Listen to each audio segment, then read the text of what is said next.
All roads leads to Rome అన్నట్లుగా మొత్తం దారులన్నీ కూడా జగన్ వెంటే కదిలినటువంటి పరిస్థితి కనిపిస్తోంది. జగన్ ఈరోజు పొగాకు రైతులను పరామర్శించడానికి, వారి కష్టాలను తెలుసుకోవడానికి బయలుదేరిన సమయంలో జన సందోహం ఏ రకంగా ముందుకు కదిలిందన్నది ఈరోజు మొత్తం రాష్ట్రం మొత్తం చూసింది. ఆ దృశ్యాలు ఒక్కసారి మనం స్క్రీన్ పైన చూద్దాం.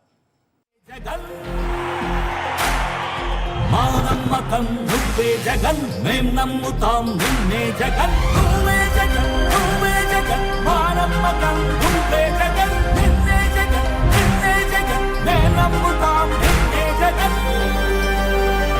నిన్నే జగన్, నిన్నే జగన్, మేం నమ్ముతాం నిన్నే జగన్, నిన్నే జగన్, నిన్నే జగన్, మేం నమ్ముతాం నిన్నే జగన్. ఏ నాటికి ముమ్మాటికి నమ్ముకుంది నిన్నొకడిని మాత్రమే.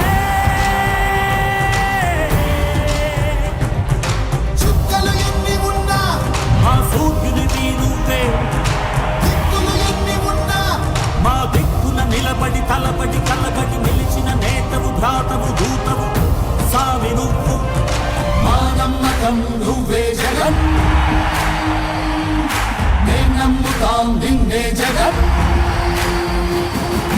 మా నమ్మకం నువ్వే జగన్, మేం నమ్ముతాం నిన్నే జగన్. నువ్వే జగన్, నువ్వే జగన్, మా నమ్మకం నువ్వే జగన్, నిన్నే జగన్, నిన్నే జగన్, మేం నమ్ముతాం నిన్నే జగన్.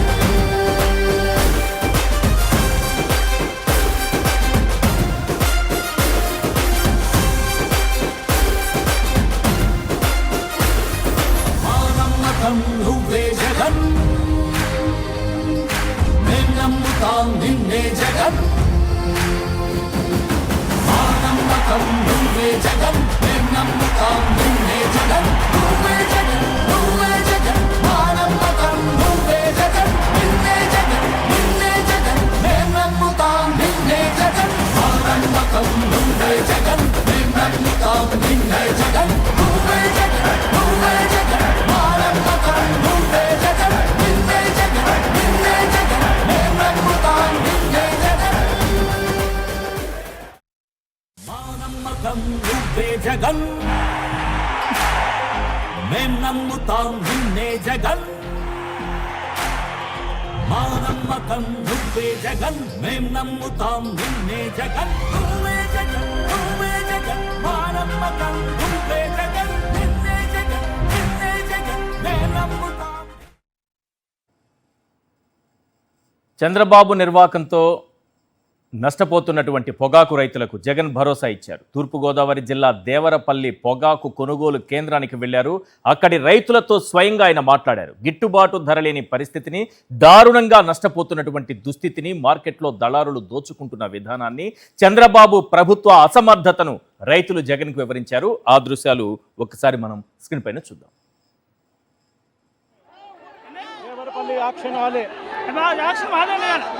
దేవరపల్లి ఆక్షన్ హాలే యావరేజ్ రేట్ ఎంత పోతా ఉంది?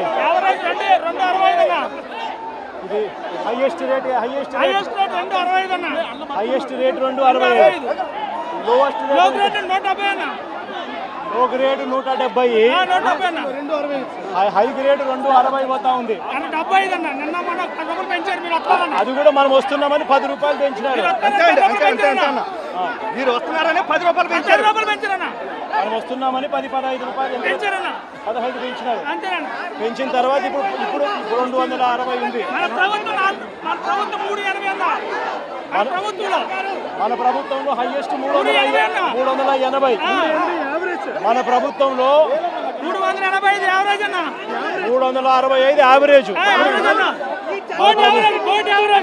ఈ ప్రాంతానికి, ఉత్తర ప్రాంతానికి సంబంధించిన యావరేజ్ 365 రూపాయలు మన ప్రభుత్వ హయాంలో. ఇప్పుడు హైయెస్ట్ రేటు 260 రూపాయలు. అది కూడా మనం వస్తున్నామని 10-15 రూపాయలు పెంచినారు. లోవెస్ట్ రేటు 170 రూపాయలు. ఒక రైతు దగ్గర నీకు ఎన్ని ఎకరాలు వెంకటరావు వీరభద్రరావు అన్న? 20 ఎకరాలు ఇచ్చినావు. ఎంత క్వాంటిటీ హై గ్రేడ్ లో ఆ రేటు కొంటున్నారు?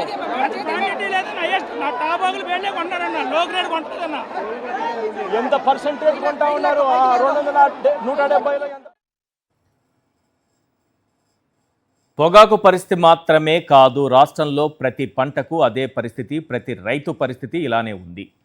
అసలు చంద్రబాబు నాయుడు గారు అధికారంలోకి వచ్చాక వ్యవసాయ రంగాన్ని ఏ రకంగా దెబ్బతీశారు, ఏ పంటలు ఏ రకంగా రైతులు నష్టపోయారు, రైతుల పరిస్థితి ఏంటి, జగన్మోహన్ రెడ్డి గారు ఏం మాట్లాడారో ఒకసారి విందాం. చంద్రబాబు హయాంలో గిట్టుబాటు ధర వచ్చింది, కేవలం ఏ రైతుకు గిట్టుబాటు ధర రాలేదు, ఏ పంటకు చంద్రబాబు గారి హయాంలో గిట్టుబాటు ధర రాలేదు. గిట్టుబాటు ధరలు వచ్చింది కేవలం ఒకే ఒక్క పంటకు. ఆ రైతులు కూడా చంద్రబాబు గారి వెన్నుపోటు పార్టీకి సంబంధించిన మనుషులే. అది ఏ పంట తెలుసా? ఓ గంజాయి తప్ప.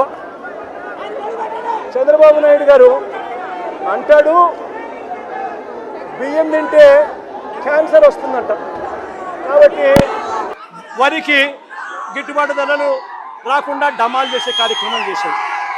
చంద్రబాబు నాయుడు అంటాడు మిర్చి తింటే అసిడిటీ వస్తుందంట, కాబట్టి మిర్చి పంటకు గిట్టుబాటు ధరలు రాకుండా డమాల్ చేశాడు. మామిడి తింటే చంద్రబాబు నాయుడు గారు అంటారు షుగర్ వస్తుందట, అందుకే మామిడి పంటను కూడా డమాల్ చేశాడు. గిట్టుబాటు ధరలు లేకుండా రైతులు రోడ్డు మీదకి వచ్చాడు. ఇక పొగాకు పరిస్థితి చూస్తే హెల్త్ దెబ్బతింటుందంట, పొగాకుకు మంచి రేటు వస్తే అని పొగాకు రైతులకు కూడా ఇవాళ డమాలనిపించాడు. చంద్రబాబు నాయుడు గారి పరిపాలనలో రైతులు హానికరం, వ్యవసాయానికి చంద్రబాబు నాయుడు గారి పరిపాలన ప్రమాదకరంగా ఈరోజు రాష్ట్రంలో పరిస్థితులు ఉన్నాయి. వరి తినద్దు, మిర్చి తినద్దు, మామిడి తినద్దు, పొగాకు ఉత్పత్తులు వద్దు, ఆక్వాప వద్దు, పత్తి వద్దు, ఏవి వద్దు, ఏమీ తినొద్దు, ఏది తినవద్దు. తిని బతకకుండా మరి ఎలా బ్రతకాలి? తిని కాదు, చంద్రబాబు నాయుడు గారి మాటలు విని బతకాలట. ఆయన ఏం చెప్తున్నారో వింటే చాలు, తినాల్సిన పని లేదు. ఎందుకంటే మనం వ్యవసాయ రంగాన్ని కుప్పకూల్చేయాలి కాబట్టి దీనికి ఇలాంటి పేర్లు పెట్టుకుంటూ పోతుంటారు చంద్రబాబు నాయుడు గారు. రైట్, ఇదే అంశం పైన మాట్లాడదాం. ఎంవీఎస్ నాగిరెడ్డి గారు, ఏపీ వ్యవసాయ మిషన్ మాజీ వైస్ చైర్మన్, మనతో పాటు లైవ్లో జాయిన్ అయ్యారు. నమస్కారం నాగిరెడ్డి గారు. సార్, మామిడి, మిర్చి, పొగాకు, ఆక్వా, పత్తి, వరి ఇలా ఏదని చెప్పాల్సిన పని లేదు, అన్ని పంటల పరిస్థితి అలాగే ఉంది. కానీ ఈరోజు వ్యవసాయ మంత్రి అచ్చెన్నాయుడు గారు ఒక మాట అన్నారు, పొగాకుకు, ఆ రైతులకు, ఆ పంటకి మీరేం చేశారో మేమేం చేశామో చర్చకు రెడీనా అన్నారు. ఏం చెప్తారు? గత ప్రభుత్వం అంటే మీ ప్రభుత్వం పొగాకు రైతులకు, పొగాకు పంటకు సంబంధించి ఏం చేసింది, ఈ ప్రభుత్వం ఏం చేసింది, చర్చకు రెడీనా అని వ్యవసాయ మంత్రి అచ్చెన్నాయుడు గారు అంటున్నారు. ఏం చెప్తారు? సార్, అచ్చెన్నాయుడు గారు అంటే వాళ్ళు చాలా పెద్ద రాజకీయ కుటుంబం, చాలా పెద్ద ఆయన నిజంగా పిలిస్తే నేను ఎక్కడికైనా సరే నేను చర్చకి రెడీ అండి. నేను ఒక రైతుని, ఒక జీవితకాలం 40 సంవత్సరాల నుంచి పనిచేసిన రైతు సంఘం ఉన్న వ్యక్తిని, నేను ప్రతినిధిని. ఆయన ఎక్కడ చర్చకైనా సరే నేను సిద్ధం. ఇప్పుడు ఈరోజు జగన్మోహన్ రెడ్డి గారు చెప్పిన దాంట్లోనే పీటీఐ రిపోర్ట్ అని చెప్పారు. అంటే 2023-24 మార్కెటింగ్ సీజన్లో సరాసరి అమ్మకం ధర కిలో 289 రూపాయలు అమ్మకం ధర అమ్మిందని చెప్పారు. నేను బోర్డు రేటు చెప్తున్నాను, 288 రూపాయలు 65 పైసలు అమ్మిందండి. అది ఈ సంవత్సరం ఇప్పటికి 105 రోజుల్లో మళ్ళీ జగన్మోహన్ రెడ్డి గారు చెప్పిన దాంట్లోనే ఉంది. సార్, ఎప్పుడు కూడా facts and figures Jaganmohan Reddy గారు కానీ అట్లాగే మమ్మల్ని కూడా ఎప్పుడు కూడా అబద్ధం ఫిగర్ 1% కూడా చెప్పొద్దు అని చెప్పి మాకు ఎప్పుడు చెప్పారు. 2010 నుంచి ఇవాళ దాకా ఆయన కానీ మేము కానీ ఎక్కడ కూడా ఫ్యాక్ట్స్ అండ్ ఫిగర్స్లో 1% కాదు 0.1% కూడా మా దగ్గర పొరపాటు ఉండదు. మేము మాట్లాడిన ఫ్యాక్ట్స్ అండ్ ఫిగర్స్ మీద ఎక్కడా కూడా మాట్లాడరు. ఇప్పుడు క్లియర్ కట్గా జగన్మోహన్ రెడ్డి గారు 2023-24కి ఇవాళ మొన్న 1 తారీఖు నాటికి 214 రూపాయలు సరాసరి అమ్మకం ధర ఉంది. అంటే 75 రూపాయలు దగ్గరగా రైతు నష్టపోయాడు. కానీ ఉత్పత్తి వ్యయం పెరిగిన ఈ 2 సంవత్సరాల్లో ఉత్పత్తి వ్యయం చెప్పలేదండి. కిలోకి సంవత్సరానికి 15 రూపాయలు వేసుకుంటే కూడా 30 రూపాయలు, అంటే 105 రూపాయలు కిలోకి ఈ 2 సంవత్సరాల్లో నష్టపోతే ఎన్ని వేల కోట్లు వస్తుందండి ఈ 2 సంవత్సరాల్లో? సో నా లెక్క 3,400-3,500 కోట్లు ఓన్లీ పొగాకు రైతులు నష్టపోతున్నారు. సో దీంట్లో మీరేం చేశారో మేమేం చేశారో ఓకే. జగన్మోహన్ రెడ్డి గారి టైంలో, రాజశేఖర రెడ్డి గారి టైంలో ఇట్లాగే వస్తే ఆయన ప్రభుత్వ యంత్రాంగం ద్వారాగా పొగాకును కొనుగోలు చేయించడం జరిగింది.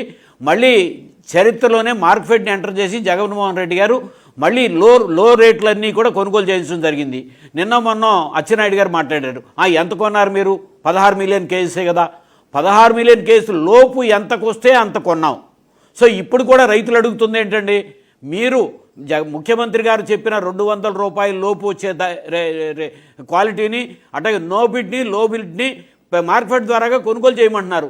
ఎక్కడైనా మీరు మార్కెట్ ద్వారాగా ఒక్కటే అచ్చెన్నాయుడు గారిని అడుగుతున్నాను, మొన్న ఖరీఫ్ అండ్ రబీలో మొక్కజొన్న విపరీతంగా నష్టపోయారు కదా, పక్కనున్న తెలంగాణ రాష్ట్రంలో 14 లక్షల టన్నులు తెలంగాణ ప్రభుత్వం అక్కడ కొనుగోలు చేస్తే ఆంధ్రప్రదేశ్లో మీరు ఎక్కడైనా సరే 1000 టన్నులన్నా కొనుగోలు చేశారా?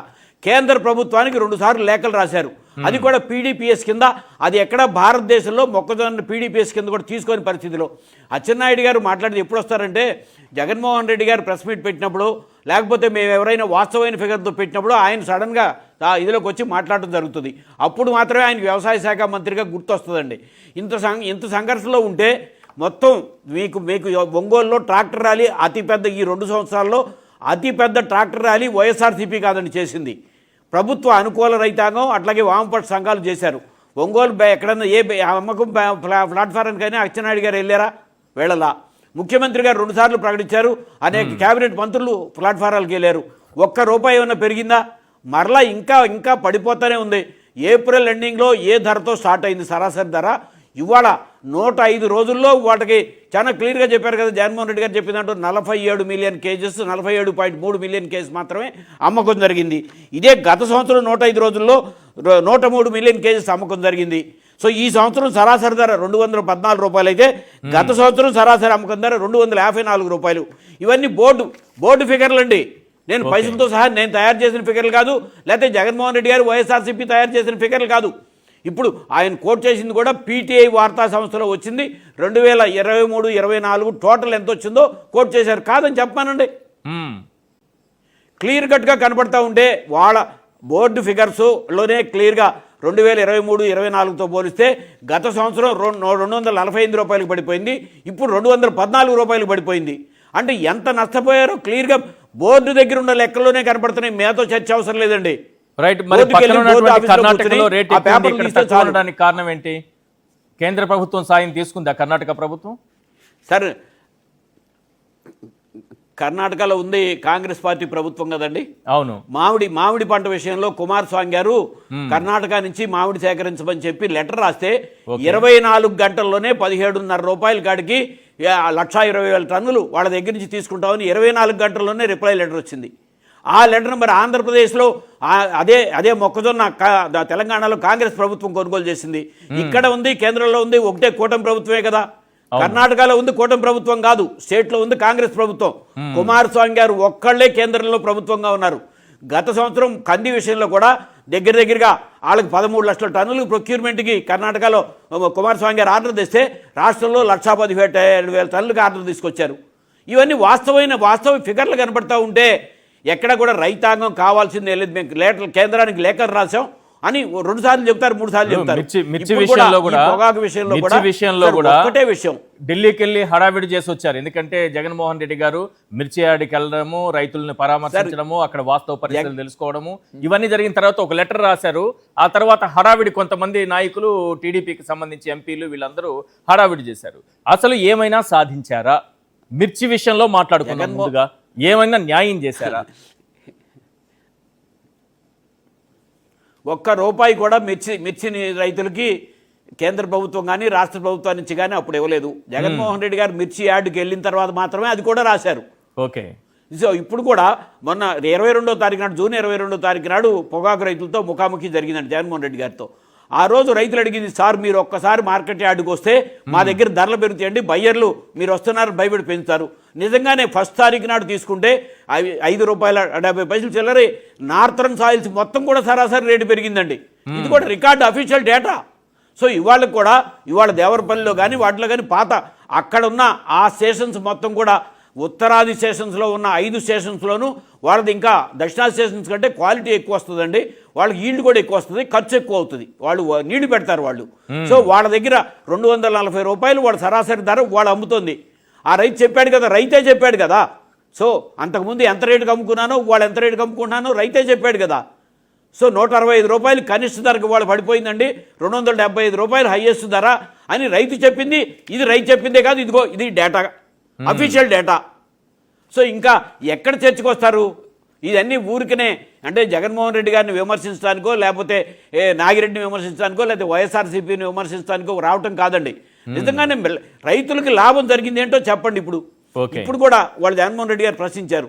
అంటే ఒక బేరన్కే 50,000 రూపాయలు 2 సంవత్సరాలు వడ్డీ లేని రుణం ఇస్తారంట. సో భారతదేశంలోనే మొత్తం వ్యవసాయానికి 3 లక్షల వరకు 4% వడ్డీకే కేంద్ర ప్రభుత్వం అమలు చేస్తుందండి. సో రాష్ట్రంలో జగన్మోహన్ రెడ్డి గారు ₹1,00,000 వరకు వడ్డీ లేని రుణాలు 5 సంవత్సరాలు అమలు చేశారు. ఈ 2 సంవత్సరాల్లో ఇంతవరకు ఎత్తేసామని చెప్పలేదు, ₹1 ఇంట్రెస్ట్ రాయితీ ఇవ్వలా. సో ఒక బేరన్కి అంటే 5 ఎకరాలు ఒక బేరన్ కింద సాగు జరుగుతుందండి. బేరన్కి 50,000 వడ్డీ లేని రుణం అంటే ఎకరానికి 10,000 రూపాయలు. ఎకరానికి ₹1,00,000 రైతులు నష్టపోతున్నాము అని వాళ్ళు నెత్తినోరు కొట్టుకుంటా ఉంటే 10,000 వడ్డీ లేని రుణం ఇచ్చి దాన్ని పెద్ద ప్రచారం చేస్తారా? ప్లస్ 232 మిలియన్ కేజెస్ ఈ సంవత్సరం ఉత్పత్తి అని బోర్డు చెప్తుంది, ముఖ్యమంత్రి గారు రాసిన లేఖల్లోనూ ఉంది. సో కిలోకి వాళ్ళు క్లియర్ కట్గా వాళ్ళు పెరిగిన ఉత్పత్తి వ్యయం కానీ దాన్ని లాస్ట్ ఇయర్తోనే వాళ్ళ ప్రభుత్వంలో 24-25తో పోలిస్తేనే ₹60 పై నష్టపోతూ ఉంటే ఇవాళ ఏదో ₹10 అది కూడా మొన్నకేవో 94 మిలియన్ కేజెస్కి ₹20 కాడికి 185 కోట్లు ఇస్తున్నామని ముఖ్యమంత్రి గారు ట్వీట్ చేశారు. తర్వాత నిన్న పెమసాని చంద్రశేఖర్ గారు ఢిల్లీ నుంచి 100 కోట్లు రిలీజ్ చేస్తున్నాం ₹10. అంటే 232 మిలియన్ కేజెస్ అయితే ₹10కి ఎంత అవుతుందండి? 232 కోట్లు అవుతుంది. సో మీరు ₹100 అన్నారంటే ఏ క్వాలిటీకి ఇస్తున్నారు? లో క్వాలిటీకి మాత్రమే ఇస్తున్నాము అనేది. ఒక పొగాకు మొక్కకి రైతులే చెప్పిందండి, ఒక మొక్క మీద 28 ఆకులు వస్తాయి, దాంట్లో కింద 3 ఆకులు క్వాలిటీ ఉండవు, తీసేస్తారు, పైన 3 ఆకులు ఉపయోగం ఉండదు. అంటే 28 ఆకుల్లో 23 ఆకులు మాత్రమే ఉపయోగపడతాయి. సో 23 ఆకుల్లో ఒక తల్లికి ఈ బిడ్డలు 3-4 కంటే ఈక్వల్గా పుడతారండి? ఒకే రంగులో పుడతారా? ఒకే ఆరోగ్యంతో పుడతారా? ఒకే హైట్తో పుడతారా? పుట్టరు కదా, ఒక తల్లిదండ్రి బిడ్డలే. అట్లాగే మొక్క అయినా అంతే. ఆ 23 ఆకుల్లో కూడా డిఫరెంట్ క్వాలిటీస్ వస్తాయి. లో గ్రేడ్ వస్తుంది, మీడియం గ్రేడ్ వస్తుంది, బ్రైట్ వస్తుంది. సో యావరేజ్ రేట్ కదా క్యాలిక్యులేట్ చేసుకోవాల్సింది. ఏ మాత్రం కూడా వైఎస్ఆర్సీపీ ప్రభుత్వం పొగాకు రైతులకు ఏం చేసిందంటే ఏం చెప్తారు? గత ప్రభుత్వం, మీ ప్రభుత్వం ఏం చేసింది పొగాకు రైతుల కంటే ఏం చెప్తారు? సార్ మార్క్ఫెడ్ని ఎంటర్ చేసి ఇవాళ రైతులు ఏదైతే అడుగుతున్నారో దాన్ని మార్క్ఫెడ్ని పోటీలోకి ఎంటర్ చేసి కొనుగోలు చేయించి మేము మళ్ళీ దగ్గరగా 16 మిలియన్ కేసు ఆ రోజు ఉన్న ఉత్పత్తికి కొనుగోలు చేసి మేము మళ్ళీ రైతులు క్వాంటిటీ అయిపోయిన తర్వాత మేము రీసేల్ చేసామండి. ఇప్పుడు రైతులు అడుగుతుంది అదే.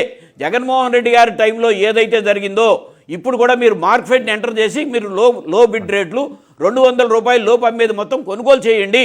ఈ కొనుగోలు చేస్తే మాకు యావరేజ్ ప్రైస్ పెరిగి కాంపిటీషన్ పెరుగుద్ది మార్కెట్లో. సో మార్కెట్లో మార్క్ఫెడ్ ద్వారాగా 3 సంవత్సరాలు మొక్కజొన్న కొన్నాం, వాళ్ళు ఏమైనా కొన్నారా ఇప్పుడు? మార్క్ఫెడ్ ద్వారాగా పసుపు కొన్నాం, వాళ్ళు ఏమైనా కొన్నారా ఇప్పుడు? సో ఎన్ని పంటలు 7,800 కోట్లు మార్క్ఫెడ్ ద్వారాగా 5 సంవత్సరాల్లో జగన్మోహన్ రెడ్డి గారి టైంలో కొన్నది డేటా వాళ్ళ దగ్గరే ఉంది కదండి. ఇప్పుడు అధికారం వాళ్ళ దగ్గర ఉంది, మార్క్ఫెడ్ డిపార్ట్మెంట్ మొత్తం వాళ్ళ దగ్గరే ఉంది, మార్క్ఫెడ్ లెక్కలన్నీ వాళ్ళ దగ్గరే ఉన్నాయి.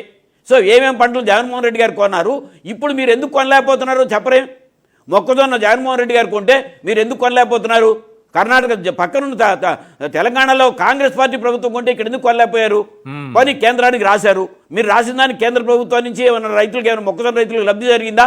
ఇవాళ పొగాకు రైతులకి అరే ముస్తే అనకూడదు నేను రైతులకి ఆ మాట, ఏదో మెతుకులేసినట్టుగా ₹10 అది కూడా అంటే కిలోకి ₹50 నుంచి ₹60 నష్టపోతూ ఉంటే వాళ్ళకి ఏది 232 మిలియన్ కేజెస్కి. సో వాళ్ళు ఉన్న ఒక 100 కోట్లు ఇచ్చింది మేము బ్రహ్మాండంగా చేసేసాం, టొబాకో రైతులు పండుగలు చేసుకుంటున్నారన్నారు. కానీ వాళ్ళ దక్షిణాది ప్లాట్ఫారాల్లో 2 ప్లాట్ఫారాల్లో వాళ్ళ ఆక్షన్ మొత్తం ఆగిపోయింది. అందుట్లో రైతులు సరే ఒక్కటి చెప్తున్నాను నేను, ఇది రాజకీయం కూడా కాదు, పొగాకు సాగులో ఉత్తరాది పొగాకు సాగులో మెజారిటీ రైతులు టీడీపీకి అనుకూలమైన రైతాంగమే ఉంటారు. దక్షిణాదిలో కూడా మెజారిటీ రైతులు టీడీపీ అనుకూలమైన రైతులే ఉంటారు. దక్షిణాది ప్లాట్ఫారంలో ఒక్క ఎమ్మెల్యే గారు మా శివ గారు తప్ప మొత్తం ఉత్తరాది దక్షిణాది ప్లాట్ఫారాలు మొత్తం కూడా ఎమ్మెల్యేలంతా తెలుగుదేశం కూటమి శాసనసభ్యులే కదా. రైతులు మెజారిటీ మీ రైతులే కదా, వాళ్లే కదా రోడ్డు ఎక్కుతుంది. మీరు వాళ్ళకి న్యాయం జరిగితే వాళ్ళు ఎందుకు రోడ్డుకి ఎక్కుతున్నారు? మీ అనుకూల రైతాంగం రోడ్డు ఎందుకు ఎక్కుతున్నారు? సార్ ఒక్కటి మాత్రం నిజం, వాళ్ళు ఎన్ని చెప్పినా సరే మనం కలిస్తే జనం జగన్ కలిస్తే సునామీ. ఇవాళ సమకాలీన రాజకీయాల్లో ఇక్కడేమి ఎన్నికలు లేవు కదండి. రాబోయే 34 నెలల్లో ఎటువంటి ఎన్నికలు లేవు. ఇవాళ ఎక్కడైనా సరే భారతదేశంలో ఒక వ్యక్తిగా వెళ్తే ఎన్నికల సమయంలో విజయ్కి వచ్చారు తమిళనాడులో. సో రాష్ట్రంలో బహుశా నాకు తెలిసినంత వరకు ఆంధ్రప్రదేశ్లో అయితే ఎవరూ లేరు. భారతదేశంలో కూడా ఇంత ఒకప్పుడు మమతా బెనర్జీకి వచ్చేవారని చెప్తారు. ఇవాళ సమకాలీన రాజకీయాల్లో ప్రేమతో అభిమానంతో జగన్మోహన్ రెడ్డి దగ్గరికి వచ్చేది ఎవరైనా ఎక్కడైనా బస్సులు పెట్టారా వాళ్ళ? సో ఎవరన్నా ఇల్లులోకి వచ్చారా? అరే డొంకలో పోలీసులు ఆపేస్తే డొంకల్లో నుంచి పొలాల్లో నుంచి అడ్డుపడి వచ్చే అభిమానం ఎంతటి స్టేజ్లో ఉందో అదే సమయంలో ప్రభుత్వం మీద వ్యతిరేకత మహిళలో, యువతలో, రైతులో విపరీతమైన వ్యతిరేకత ప్రభుత్వం పోగు చేసుకుంటుంది. ఇంత ఏ పంట చూసినా సరే వేల కోట్లు నష్టపోతూ ఉంటే ఏ రకంగా రైతాంగం బయటపడతారండి? మామిడి మొత్తం దరిదాపుగా తోతాపూడి మామిడి చిత్తూరు జిల్లా, తిరుపతి జిల్లా, అన్నమయ్య జిల్లా, ముఖ్యమంత్రి గారి జిల్లా ఎంత నష్టపోయారు వాళ్ళు. అట్లాగే మొక్కజొన్న. సో నంద్యాల ప్రధానమైన పంట. రాయలసీమకి ఏదో మేలు చేస్తున్నాం, రాయలసీమకి రత్నాలు చేస్తున్నాం అంటారు. 40% ఆఫ్ ది మొక్కజొన్న నంద్యాల జిల్లాలోనే. ఏం చేశారు? ఇంతవరకు ఎప్పుడూ లేనంత గత ఖరీఫ్లో మొత్తం నష్టపోయారు. 50% ప్రతి కర్నూలు జిల్లా. సో ఏంటి మీరు రాయలసీమకు చేసింది? ఇవాళ అరటి 2 పంటల్లోనూ అత్యధికంగా కర్నూలు, అనంతపురం జిల్లా నుంచి దేశవ్యాప్తంగా కాదు విదేశాలకు కూడా ఎగుమతి అయ్యే అరటి, జీనైన అరటి 5 రూపాయలకు అమ్ముకున్నారు last Kharif and Rabi. So లక్షల టన్నుల ఉత్పత్తి ఆంధ్రప్రదేశ్లో అరటి. సో ఏం చేశారు? దీనికి చర్చకి రమ్మని చర్చ కూడా అవసరం లేదు సార్. ఈ రిపోర్ట్ అన్నీ వాళ్ళ దగ్గరే ఉన్నాయి కదా. వాళ్ళ దగ్గర ఉన్న అధికారిక కాపీని బయటపెట్టమన్నట్టు చాలు. ఈరోజు జగన్ వెంట అంత జనం ఎలా సాధ్యమైంది? ఎలా వచ్చారు? ఆ జనసంద్రాన్ని చూసి ఏం చెప్తారు? సార్ చెప్పాను కదా ఇప్పుడు. అది సార్ అంటే నేను పోల్చుతున్నానని అనుకోవద్దు. సహజంగా భారతదేశంలోనే కాదు ప్రపంచవ్యాప్తంగా తిరుపతి వెంకటేశ్వర స్వామి గుడికి వెళ్తే ఎన్నిసార్లు వాళ్ళు వెనక్కి వెళ్ళిపోమన్నా సరే ఇంకా భక్తుడు వెనక్కి తిరిగి దేవుణ్ణి చూస్తూనే వెనక్కి రాలేకొస్తాడు. అట్లాగే తిరుపతి లడ్డూలు ఎన్ని లడ్డూలు ఇచ్చినా సరే ఇంకా కావాలని కోరుకుంటాడు. అట్లాగే జగన్మోహన్ రెడ్డి గారి దగ్గరికి అదొక ఆప్యాయత, ఒక ప్రేమ. రాజశేఖర రెడ్డి గారి బిడ్డ ప్రజల కోసం, మా అందరి కోసం 5 సంవత్సరాల్లో కూడా చెప్పింది చెప్పనిది కూడా చేసి చూపించాడు అనే అభిమానంతో వాళ్ళు ఒకసారి కలిసినా సరే మళ్ళీ రేపైనా సరే మళ్ళీ ఎక్కడికి వెళ్తే అక్కడ. ఇవాళ కాదండి అది ఎక్కడ గోదావరి జిల్లాలో మాకేమైనా ఒక్క సీట్ వచ్చిందా? రేపు పొద్దున్నే ఇదే సునామీ మొత్తం అదే పరిస్థితికి వెళ్తుంది. అధికార పక్షంలో ఉన్నప్పుడు ఎప్పుడైనా సరే ప్రజలకు ఉపయోగపడే కార్యక్రమం చేయకుండా ఏదో అబద్ధాలు చెప్తా వెళ్తే ప్రజల్లో ఇట్లాగే వ్యతిరేకత గూడు కట్టుకుంటుంది. ప్లస్ అభిమానం జగన్మోహన్ రెడ్డి గారి మీద అభిమానం కూడా వాళ్ళు పోల్చుకుంటున్నారండి. గత 5 సంవత్సరాల్లో నా ఇంటికేం వచ్చింది, ఇవాళ ఏం మిస్ అవుతున్నామని పోల్చుకుని వాళ్ళంతా వస్తున్నారు. మహిళలకి 10 లక్షల వరకు వడ్డీ లేని రుణం ఇస్తానన్నారు, రైతులకి వడ్డీ లేని రుణం ఇస్తానన్నారు, ఉచిత ఇన్సూరెన్స్ రద్దు చేస్తున్నామని చెప్పలేదు, రద్దు చేశారు. ఇవాళ ఇంత సంక్షోభంలో కూడా పొగాకు రైతులకి మీరు చెప్తున్న ఊర్లే ముఖ్యమంత్రి గారే చెప్పారు 200 రూపాయల లోపు అమ్మటానికి కొనుగోలు చేయడానికి వీల్లేదు, నో బిడ్ ఉండటానికి వీల్లేదని 2 సార్లు చెప్పారు. 2 సార్లు చెప్తే ఏమైనా జరిగిందా? మరి వాళ్ళ కడుపు రగిలిపోక ఏమవుతుంది? రైట్. సో పోల్చుకుని గత ప్రభుత్వంలో ఏం జరిగిందో వాళ్ళేది మీరు ఏం చేశారని కాదు, వాళ్ళు పోల్చుకున్నారు కాబట్టి ఆ రకంగా అభిమానంతో జగన్మోహన్ రెడ్డి గారికి మా బాధ చెప్పుకుంటే అది మీడియాలో నుంచి బయటకు వస్తుంది. జగన్మోహన్ రెడ్డి గారు వెళ్తే మీడియా వస్తుంది, మీడియాలో అక్కడ చెప్తే ఆ మీడియా నుంచి రాష్ట్ర వ్యాప్తంగా దేశవ్యాప్తంగా వెళ్తుంది అనే చెప్పి వాళ్ళ సంఘర్షణ చెప్పుకోవడానికి వస్తున్నారు. Right. Thank you sir Nagireddy గారు ఇవాళ చర్చలో జాయిన్ అయినందుకు. మరిన్ని అప్డేట్స్ కోసం ఛానల్ ను సబ్స్క్రైబ్ చేయండి. నోటిఫికేషన్స్ కోసం బెల్ ఐకాన్ పై క్లిక్ చేయండి.